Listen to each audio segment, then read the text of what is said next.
Lasagna had gone cold on the counter again. Second time that week. I'd stopped reheating it for him by then. Just slid the whole pan into the fridge and told myself he was working late at the firm, like he said. I was 29 years old, and I had already gotten very good at telling myself things. The phone rang at 11:40. I remember the exact time because I'd just turned off the kitchen light and the microwave clock was the only thing glowing. A number I didn't recognize. I almost let it go to voicemail. Some part of me, the animal part that knows things before the rest of you catches up, made me pick it up. "Is this the wife of Brett Halloran?" I said yes.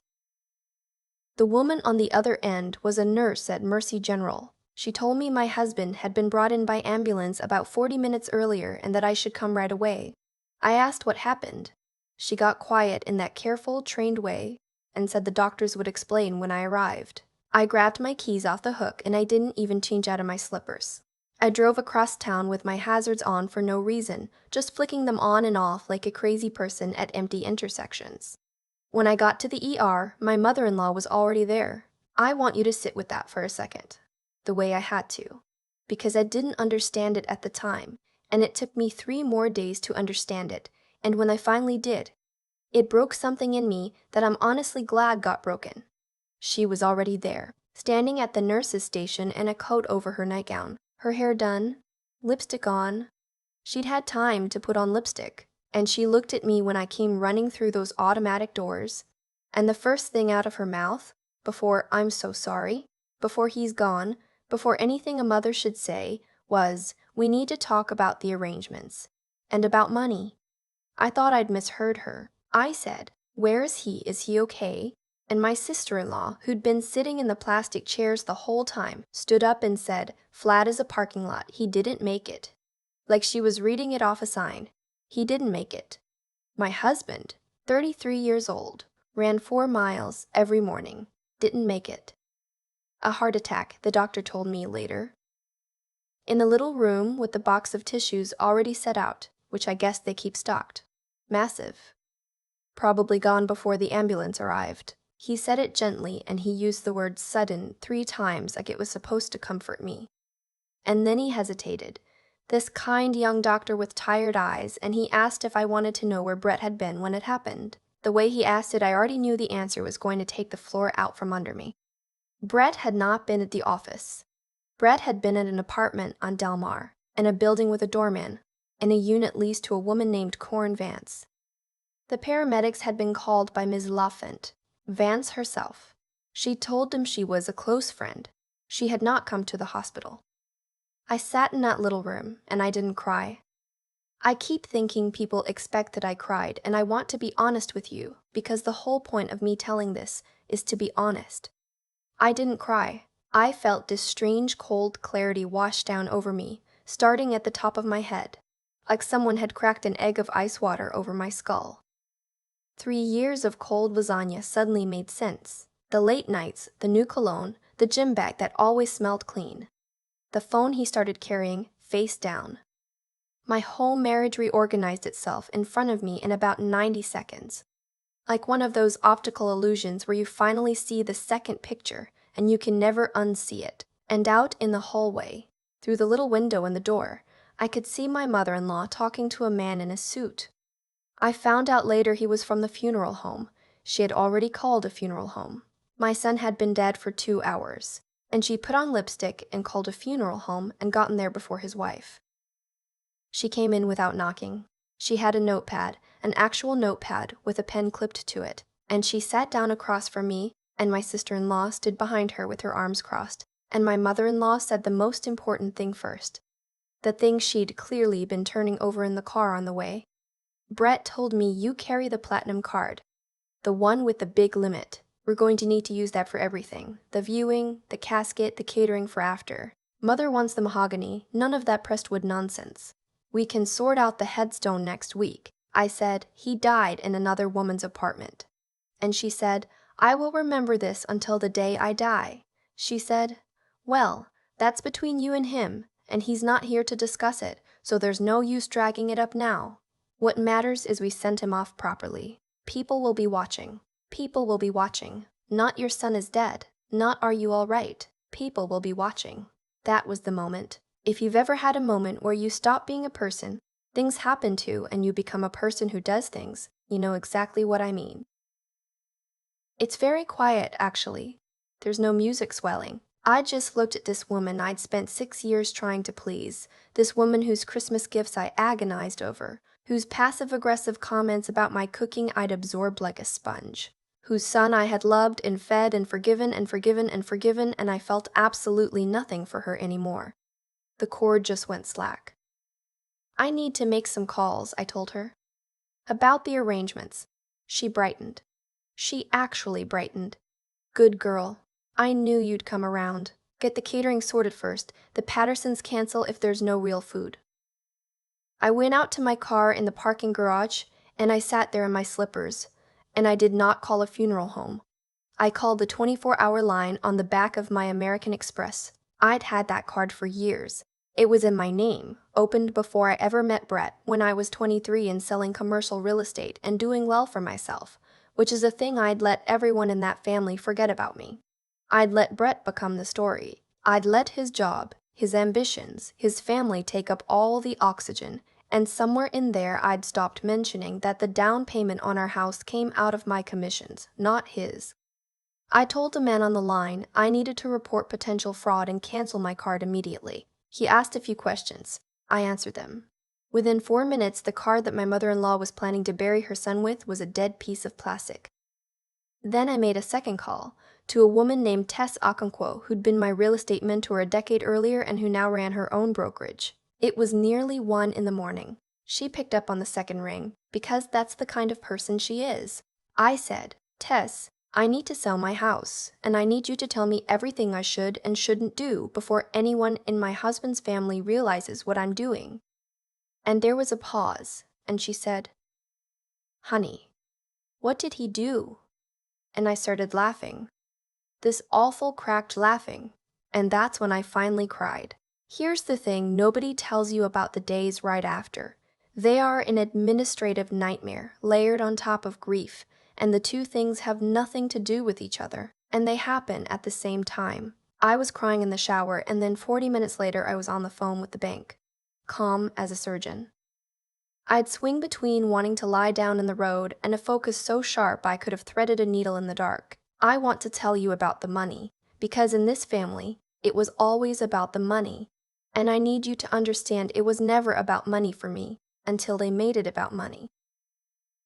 Brett and I had what I thought was a normal marriage. We had a joint checking account that we both put into for groceries and the mortgage, but our savings, our investments, those were separate, the way Tess had drilled into me years ago.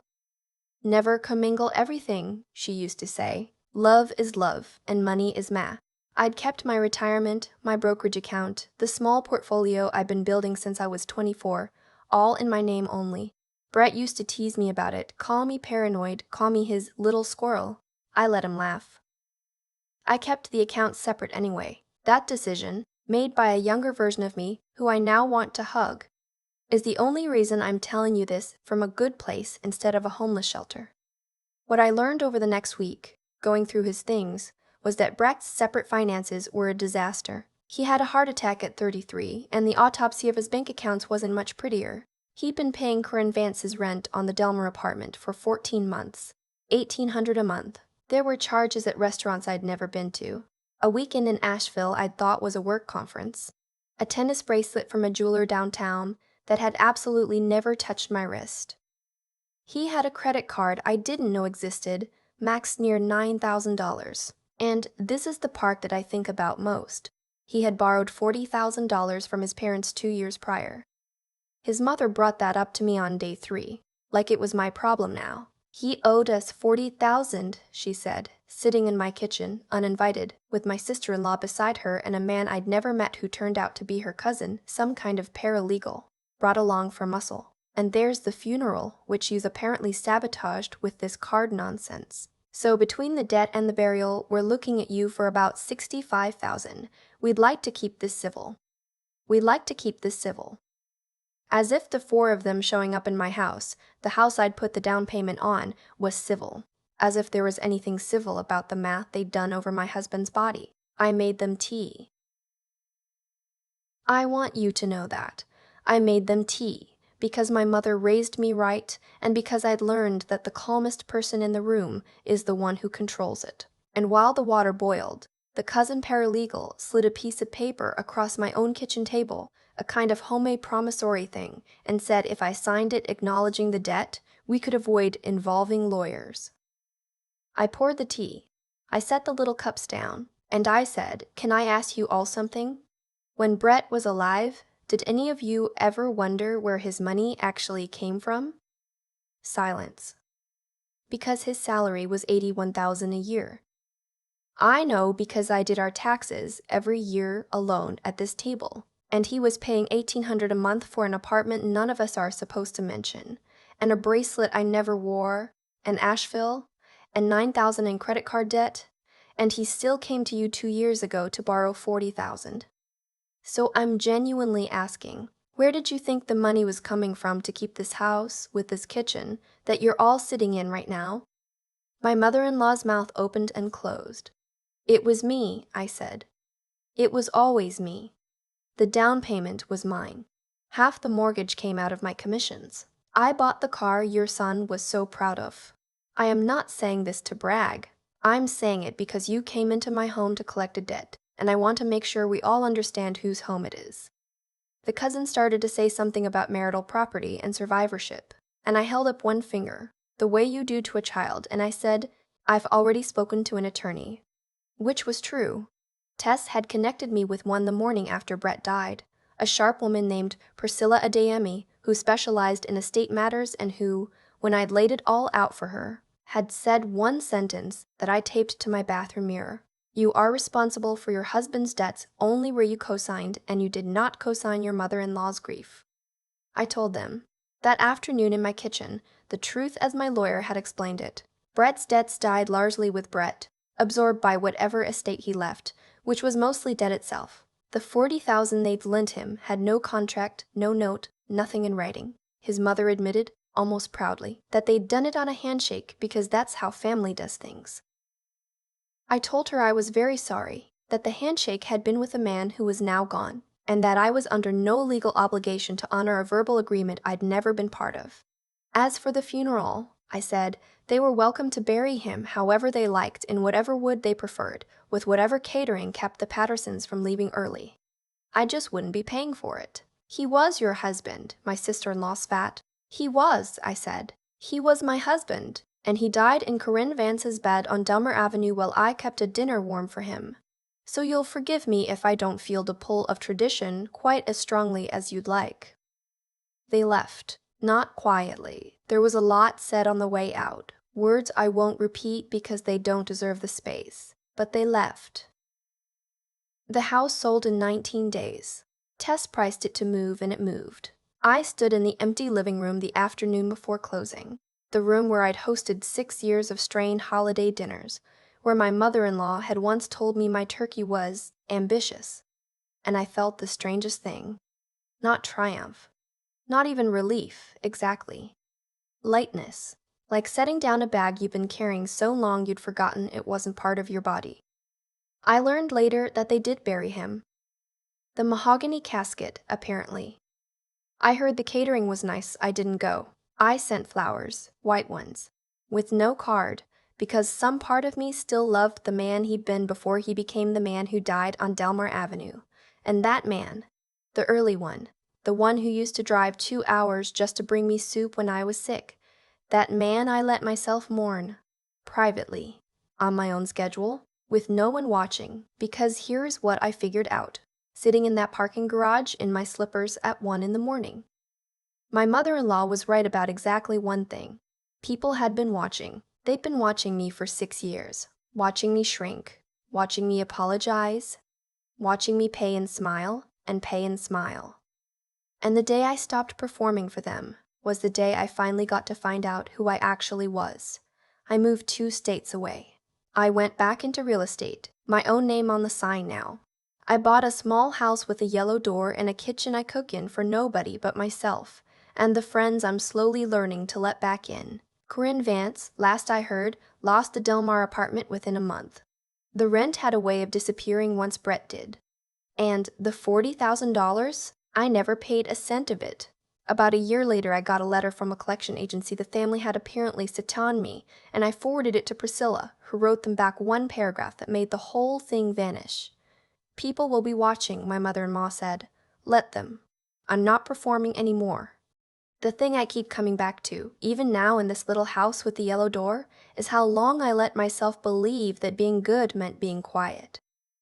For 6 years, I thought patience was the same as virtue. I thought if I just absorbed enough. The cold dinners, the lipstick comments, the way my mother-in-law made me feel like a guest in a marriage I was paying for, that it would eventually add up to something. Love maybe. Acceptance. It never did. And the night Brett died in Corinne's apartment, I finally understood the difference between being a decent person and being a doormat, because they are not the same thing, and the world will happily let you confuse them your whole life if you let it. Every part of what happened followed a line you could trace with your finger. Brett spent more than he made, so he borrowed and lied and leaned on a wife who kept her accounts separate. His mother taught him that family money moves on handshakes and guilt, so when he was gone, she came to me with a notepad instead of an apology. None of it was random. People show you who they are in small, daily ways for years, and the crisis just turns up the volume. I'd been hearing the truth about that family for a long time. I'd just trained myself not to listen. What saved me wasn't luck. It was a decision a 23-year-old version of me made before she ever met Brett, when she kept her own card, her own savings, her own name on the things that mattered. I want you to hear that, because it's the most useful thing I know now. Protect your own footing quietly, even when the people who love you tell you you're being paranoid. Keep some part of your life that is yours alone, not out of distrust, but out of self-respect. The little squirrel Brett laughed at is the only reason I'm not telling you this story from a shelter. And then there's the part that's harder than money, which is the nerve it takes to actually stand up when the moment comes. Canceling that card in the parking garage, selling the house in 19 days, pouring tea for the people who came to collect on me, and then telling them no. That took something I didn't know I had until I needed it. Courage isn't the absence of shaking hands. My hand shook the whole time. It's doing the necessary thing while they shake. So if you take anything from what I went through, let it be this. Be kind, but never mistake kindness for permission. Be smart with the quiet decisions, the boring ones, the ones nobody claps for. And when the day comes that someone hands you a notepad over your own grief, find the steel to set down the tea, look them in the eye, and decide that you are done performing. I wasn't broken by what Brett did. I was finally fully built by what I chose to do after.